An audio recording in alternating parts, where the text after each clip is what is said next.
दोस्तों, सोचो, अगर दुनिया में एक ऐसा फूल हो जो किसी भी बीमारी को ठीक कर सकता हो, चाहे बीमारी कितनी भी खतरनाक क्यों ना हो। लेकिन उस फूल तक पहुंचने के लिए तुम्हें अमेज़न के खतरनाक जंगल, सदियों पुराने श्राप और जानलेवा दुश्मनों का सामना करना पड़े। आज हम एक्सप्लेन करने वाले हैं फिल्म जंगल क्रूज की पूरी कहानी।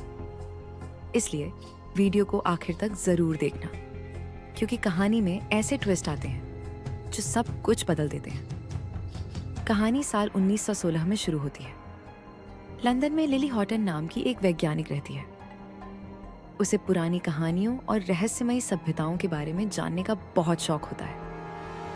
लिली का मानना होता है कि अमेज़न जंगल में एक जादुई पेड़ मौजूद है जिसे टीयर्स ऑफ द मून कहा जाता है। कहा जाता है कि इस पेड़ का फूल किसी भी बीमारी को ठीक कर सकता है, लेकिन कोई भी उसकी बात पर विश्वास नहीं करता। सभी लोग इसे सिर्फ एक कहानी समझते हैं। इसके बावजूद लिली हार नहीं मानती और अपने भाई मैग्रेगर के साथ मिलकर एक प्राचीन तीर का सिरा हासिल कर लेती है जो उस जादुई पेड़ तक पहुंचने का रास्ता दिखा सकता है। इसके बाद दोनों अमेज़न जंगल पहुंचते हैं, जहां उनकी मुलाकात फ्रैंक वोल्फ से होती है। फ्रैंक एक बोट कैप्टन होता है जो पर्यटकों को जंगल की सैर करवाता है। वह मजाकिया स्वभाव का होता है और अक्सर नकली खतरों का नाटक करके लोगों का मनोरंजन करता है। लिली फ्रैंक को अपने मिशन के बारे में बताती है और उसे साथ चलने के लिए कहती है। शुरुआत में फ्रैंक मना कर देता है, लेकिन बाद में वह तैयार हो जाता है।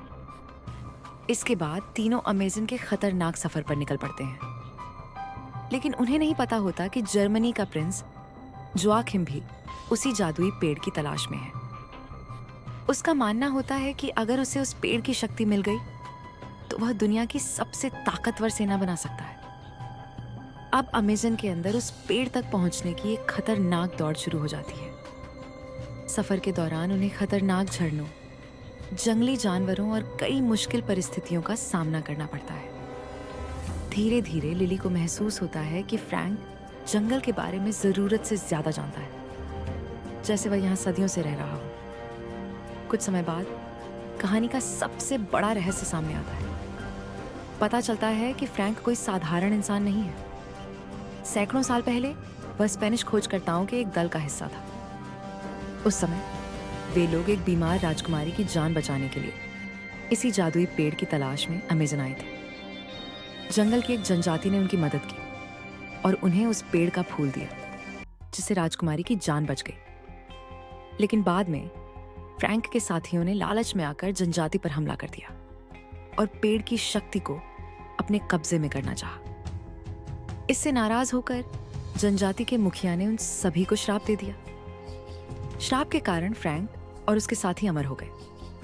वे मर नहीं सकते थे, लेकिन अमेज़न नदी से दूर भी नहीं जा सकते थे।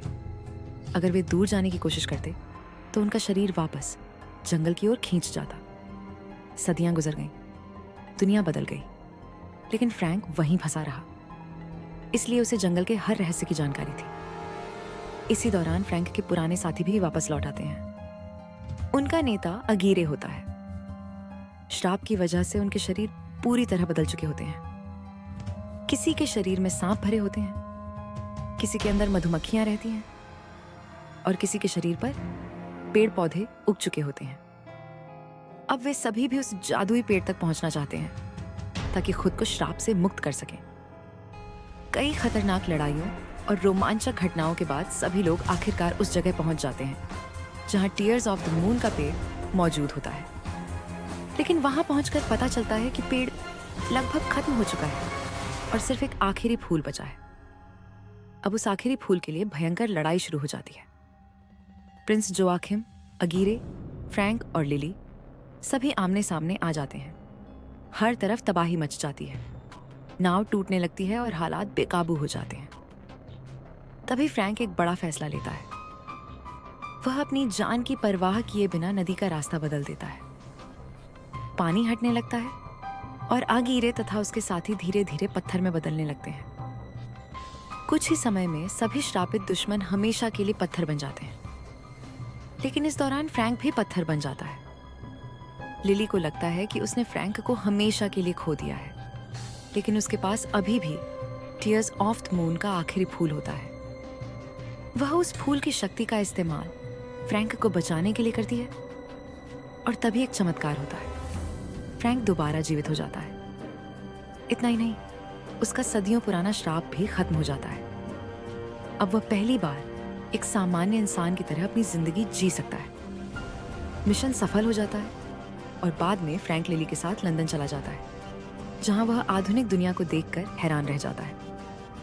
और इसी के साथ जंगल, रहस्य, श्राप और रोमांच से भरी यह शानदार कहानी खत्म हो जाती है।